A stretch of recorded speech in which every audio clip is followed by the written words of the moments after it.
Finally, we get to something truly great. It probably comes as no surprise, but Pirates of the Caribbean is probably the best movie on this list, and I still watch the OG trilogy every couple of years. The franchise was a huge part of my childhood, and frankly, most people's childhood if you grew up in the early to mid 2000s. This was during a time when kids had a dozen different genres to choose from, many different franchises that were all different, like Harry Potter and Shrek, Sam Raimi's Spider-Man, the Star Wars prequels, the Lord of the Rings, etc. You've got teen wizards, superheroes, elves, and Jedi. You might as well throw a couple pirates in the mix too. I assume this, Country Bears, and Haunted Mansion were all greenlit around the same time, so it's shocking to me that this one isn't studio blockbuster slop and is actually one of the most fun and well-crafted adventure movies of all time. It's also crazy to think how Disney would never put up the money now for just a straight up Pirates movie. Like, this was a huge wager for them to drop $140 million on. There are probably plenty of kids who don't realize Jack Sparrow didn't exist on the ride until after this film came out.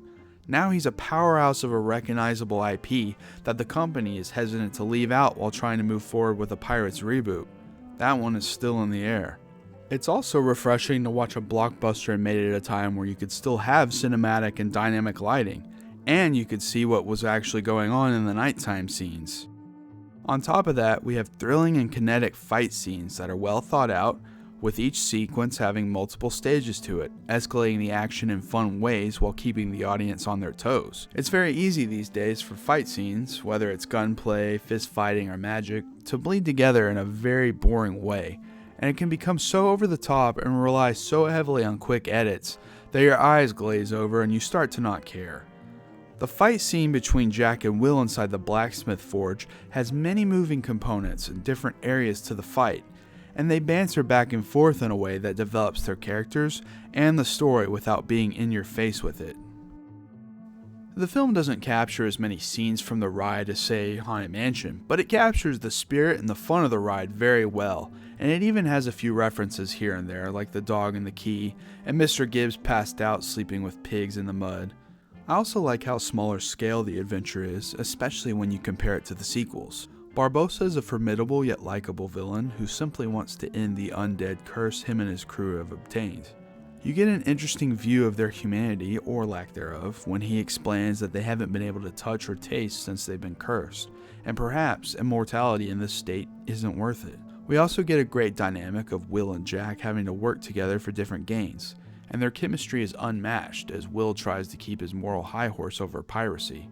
They also give Elizabeth a bit of agency when she's captured, and she slowly becomes a stronger and more hardened female protagonist as the series goes on. To the kids watching, this was back when incels on the internet didn't cry over stuff like this, and it also didn't reek of corporate contrivance. This is at the heart of the definition of fun times at the movies, a true summer adventure that friends and family could have a blast seeing. Clearly Disney thought the same thing, as they granted Verbinski and Bruckheimer a 2-picture deal that would be shot back to back to make it a Pirates of the Caribbean trilogy. I'm kind of surprised they opted for the back-to-back filming, as The Matrix Reloaded and Revolutions didn't do as well as Warner Bros. Was probably hoping. Luckily, the Pirates team had more than enough to say with the 2 sequels, and it's incredible how much they were able to expand on with the world and the characters in just a few years. I think Dead Man's Chest and World's End are great blockbusters to study when it comes to world building. It's mind-boggling that they were able to connect together in a mostly successful and cohesive way. I can probably agree that overall the original is the best and most solid of the series, but to be truthful, I overwatched it growing up to the point where I actually preferred Dead Man's Chest, and I think this one is overall my favorite. I'd even say it's one of the best sequels of all time, and frankly, one of the best blockbusters ever made. It just oozes with style right off the bat, starting with a rainy wedding gone wrong and then transitioning to Jack Sparrow escaping pirate prison in the ways of burial at sea. The film sets up the theme and feeling running through the story that the age of the pirates is coming to an end, and the new villain Cutler Beckett is here to make sure of it. At the heart of the film is Will having to accept his lineage as he meets his father and realizes he's part of Davy Jones's crew, cursed to sail with him as a permanent fixture of the ship. Davy Jones alone is such a creative villain design, and the CGI still holds up shockingly well, and even puts some movies today to shame. I like that he's used as a connection to the sea itself, implying that there are rules and parts of the lore that we don't fully have a grasp on in this universe.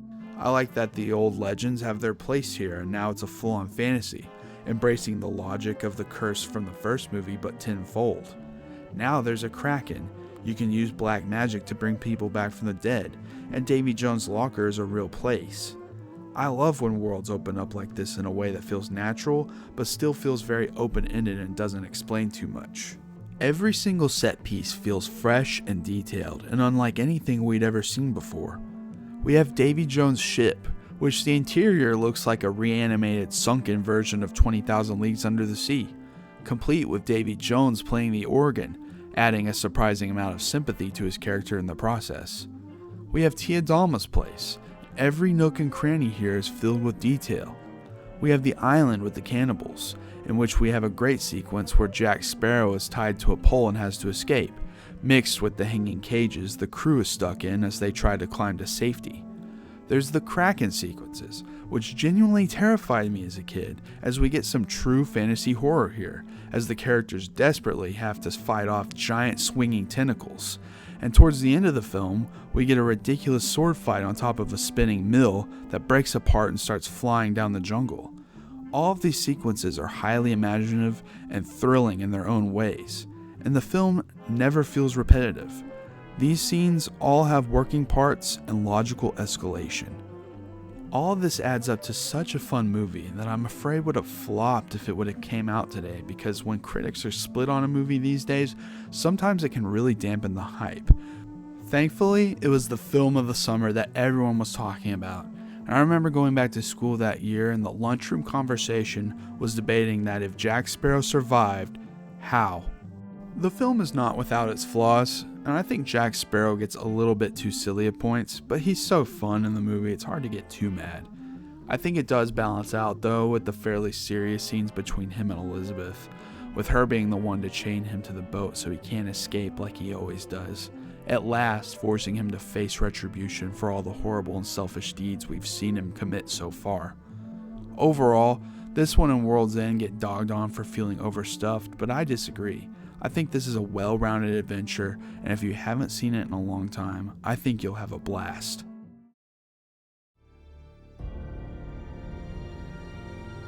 Going in on World's End, I remember the consensus being that it wasn't really as focused as the second one, and that it was bloated, and some complained it was hard to follow. I thought I agreed with these going back in, but upon rewatch, I say that maybe it could have been slightly tighter, but not too much.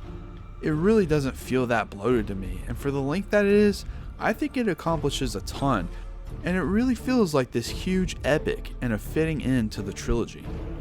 I don't know why people said there are too many subplots or that it was too hard to follow. I thought it was pretty straightforward. Cutler Beckett now controls the Seven Seas because he has the heart of Davy Jones. The pirates face extinction, so now they feel they must gather all the pirate lords to bring together the 9 pieces of 8. One of those pirate lords happens to be Jack Sparrow, so they have to save him first before they can all gather. To get to Jack Sparrow, they have to talk to Sao Fang, which sets up his death so that Elizabeth can become pirate lord. The only subplot isn't really a subplot. It's the B plot to the whole film set up by the last one, where Will wants to save his father's soul, which is on Davy Jones' ship. So of course that correlates with the A plot, and I think it's all very necessary. This one has my favorite opening of the 3, and it honestly still gives me chills. It's a great way to set the tone, and what a better way to show how dire it is for the pirates and how the age is coming to a close than to start with a mass hanging. Kudos to Disney for allowing Verbinski to start the film with a child solemnly singing before his own execution. The same level of detail and atmosphere are present here, and so are the insanely creative set pieces. This is immediately apparent as we ride with Elizabeth into Singapore, and we get the bathhouse exchange with literal layers to the sequence, as half the crew has found their way below, ready to send up weapons when the time comes. Bringing Barbossa back from the dead doesn't fully sit right with me as an adult, and that might be because of so much Disney media has done this sort of thing ever since then, and I might have some sort of retroactive patrician PTSD from it. We'll call it Skywalker syndrome. But I suppose it's a good way to show that there's a level of magic in this world operating in ways we fully can't understand, which helps you buy Davy Jones' locker and the way that they get to it.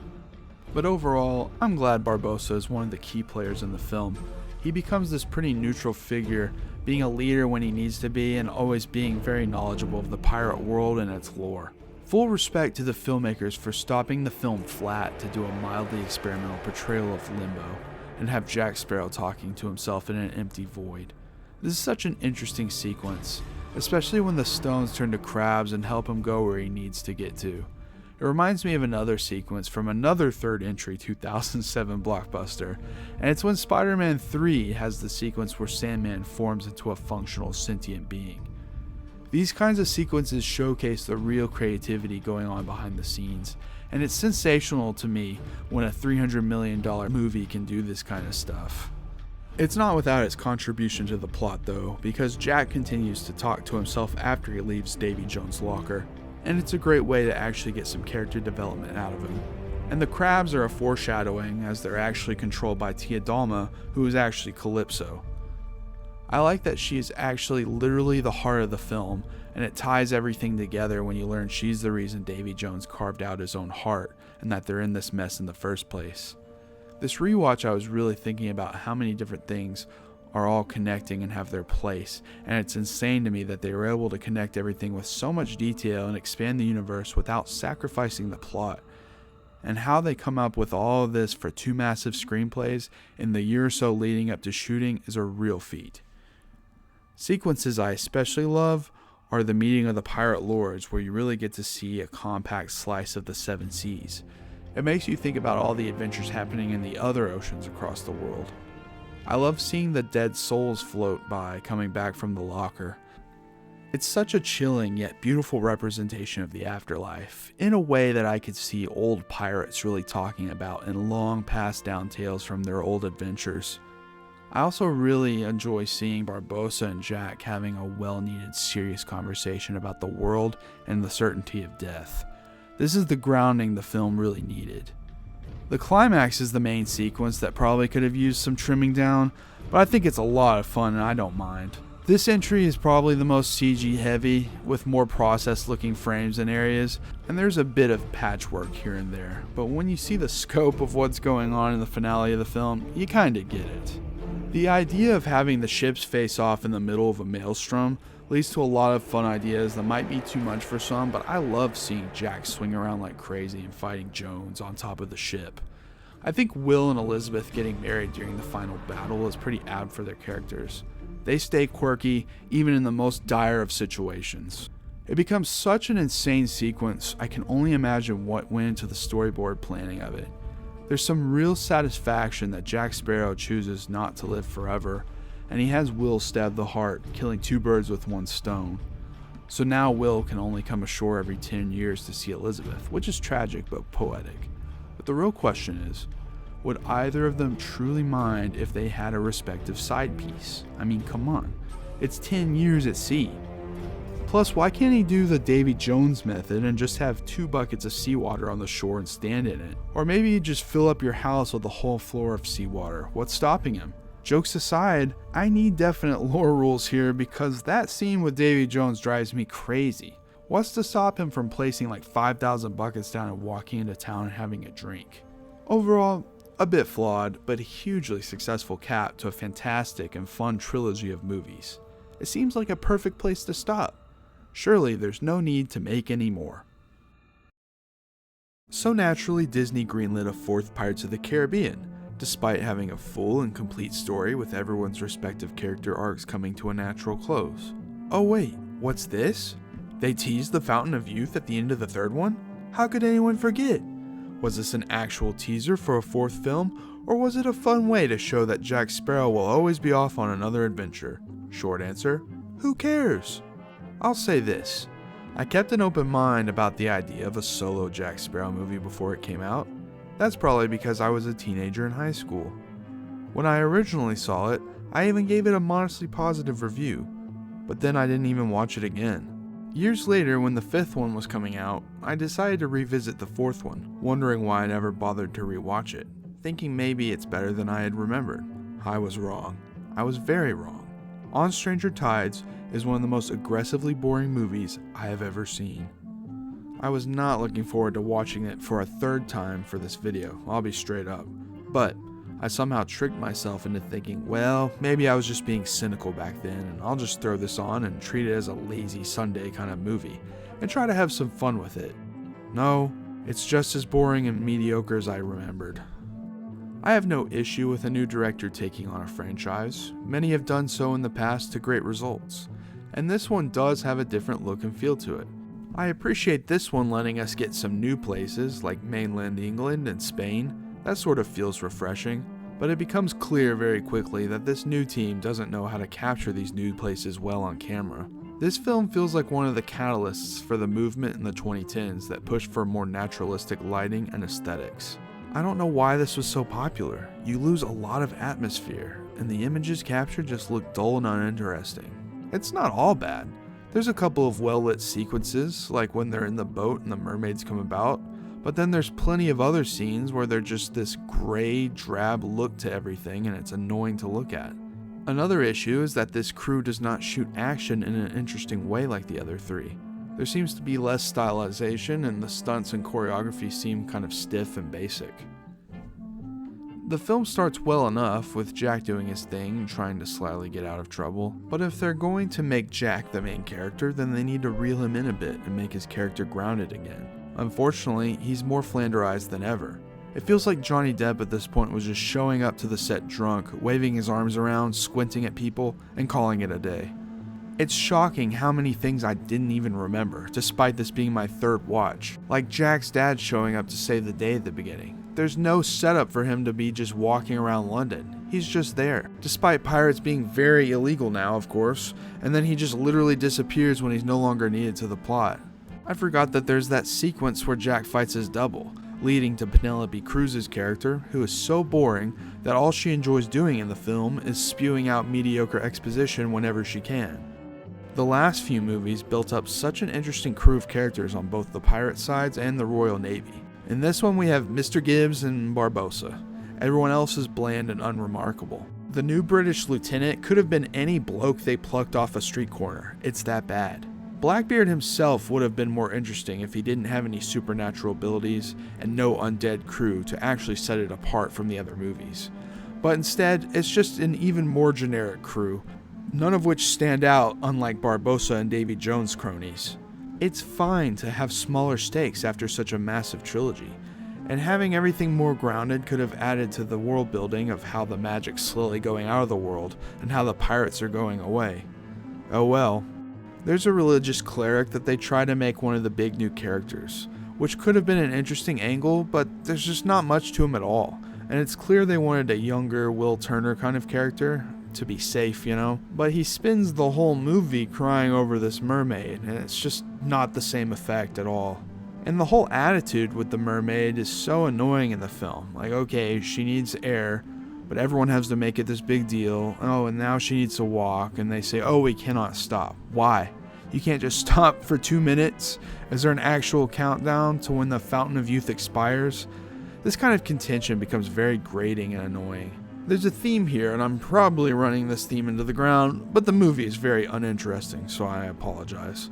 There's a few scenes that I do actually like, by the way. Like I mentioned before, the scene where the mermaids surround the boat has great atmosphere and tension. It's lit really well. I also like Jack and Gibbs back and forths like usual. It really helps carry the spirit of the films into the movie.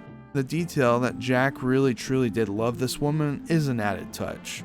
Now, if only they could have ran with those kinds of emotions more regularly for Jack. Imagine if this movie truly made you care about that kind of stuff.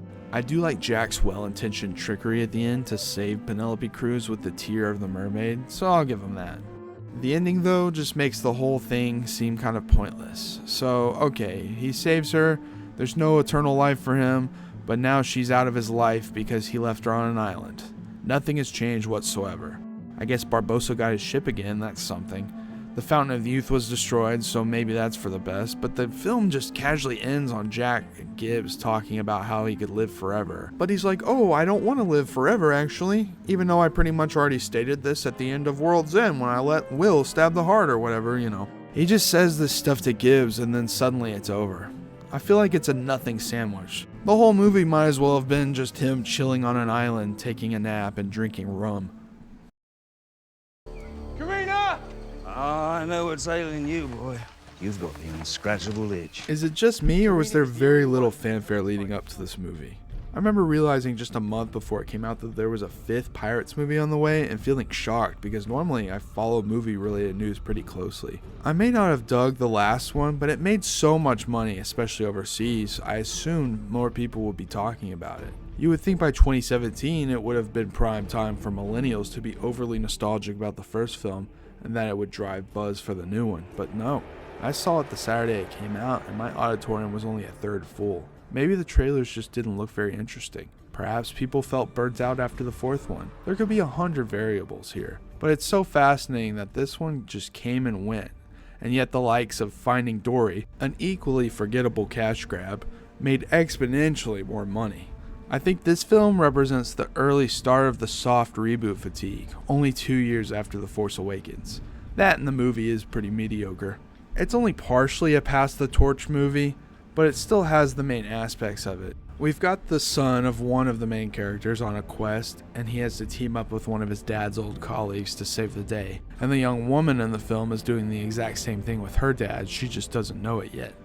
These two, Henry and Karina, aren't the most interesting nor charismatic. They don't hold a flame to Will or Elizabeth, but I can see why they were needed because they know having another movie with just Jack Sparrow and Barbossa would not work at all. They needed the young blood.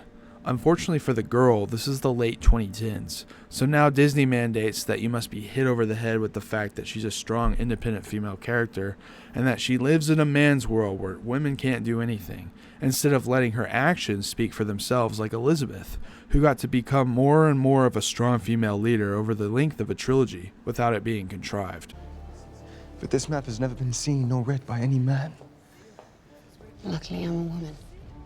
It's also really funny to me that they have a character that staunchly only believes in science and not fairy tales, and it's only been 20 years since Davy Jones. Henry has vowed to lift the curse on his father, who is still stuck sailing the Flying Dutchman, which is at least a nice driving plot point, and I like that it at least connects to the original trilogy without being an annoying rehash or callback. Unfortunately though, the villain Salazar is once again an undead captain with another undead crew with supernatural abilities. I always like Javier Bardem in anything, and he's alright here, but it just feels like more of the same, except the bad guys can run across water this time instead of under it. Jack Sparrow is still pretty flanderized in this one, but I'll give them credit. They at least have him at the end of his rope, legitimately at the lowest point in his life, and it's sad to see that he's willing to trade his compass for a drink. I feel like that since this is 20 years since World's End, it could have been interesting to make him maybe a bit more cautious and conniving with the way he goes about, since he is older, but I think they're too scared to develop him more than a tiny nudge. The film starts well enough, I guess, and there's about 4 or 5 sequences in this movie I liked, which is a leg up from the 1 or 2 scenes I liked from the 4th one. I enjoyed the first major action sequence where they pull the bank vault through the town by horses, but the more I thought about it, the more I realized it kind of rips off Fast 5 where they did the exact same thing but with cars. Despite those similarities, the sequence does work, and it's nice to see a lot of the old crew back with Gibbs, and I like that the crew has finally had enough when they weren't able to actually get any money out of the heist, which puts Jack in a sadder predicament. On a technical level, the color palette is an improvement. It's less murky and is allowed to have saturation. The action choreography is not as tight and kinetic as the originals, but it's still executed in a slightly better way than the 4th film. Paul McCartney has a cameo in this film for some reason, and they even gave him his own poster, which astounded me at the time, but these days it's become more and more common to do so. I mean, they put Kim Kardashian in a Paw Patrol movie just so she could advertise the movie on Instagram. Another sequence I thought was kind of clever was when Jack is going to be executed by guillotine, but is saved by his crew he didn't think cared for him anymore, and there's this great visual gag where the guillotine is being rotated around and he's powerless as the blade goes back and forth inches away from death. The rest of the movie is mostly just okay. I think what was missing was having a sequence where Henry and Karina are on their own together on a mini adventure and have to work together and start to play off of each other's personalities a bit. This could have strengthened their characters and relationship and would have been similar to how Will and Jack have to team up to save Elizabeth. The charisma is just not there though.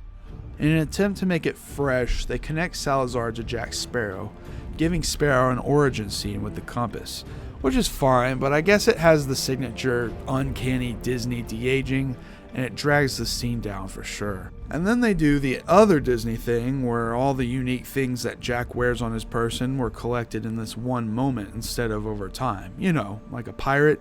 It's so dumb. Sounds like another Disney movie from 2017. Solo.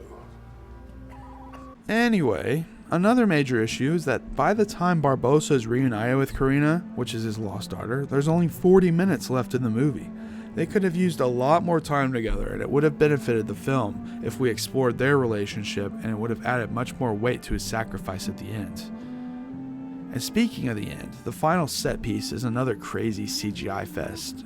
But it's decently creative, having the sea be split apart, but visually, it's pretty ugly.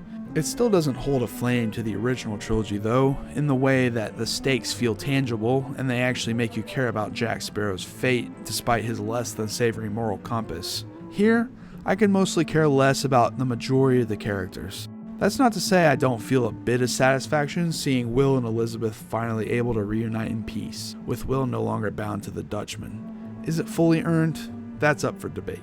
But I am shocked that people treat this one like it's way worse than the fourth one. It's definitely the easier watch. It's one of those okay 6 out of 10 adventure movies with a few good sequences and isn't the kind of film to get violently upset about. Or maybe it is. Maybe that's the thing. It pales in comparison of the original trilogy, and it might stand as the prime example of how things have changed, with Bruckheimer and Verbinski being able to take so many creative risks and craft such an off-the-wall spectacle of a story. And this one is in the throes of the new Disney era, where everything feels so mandated to hit specific beats that echo the originals while bringing very little freshness to the table. It's only been 7 years, but that was just the beginning of this horrific new era of blockbusters. It's safe to say that I'm all pirated out now. I could care less where Disney takes the franchise now. I don't think there's anything fresh they could do within this universe. I'd love to see another company give a Pirates movie a go though.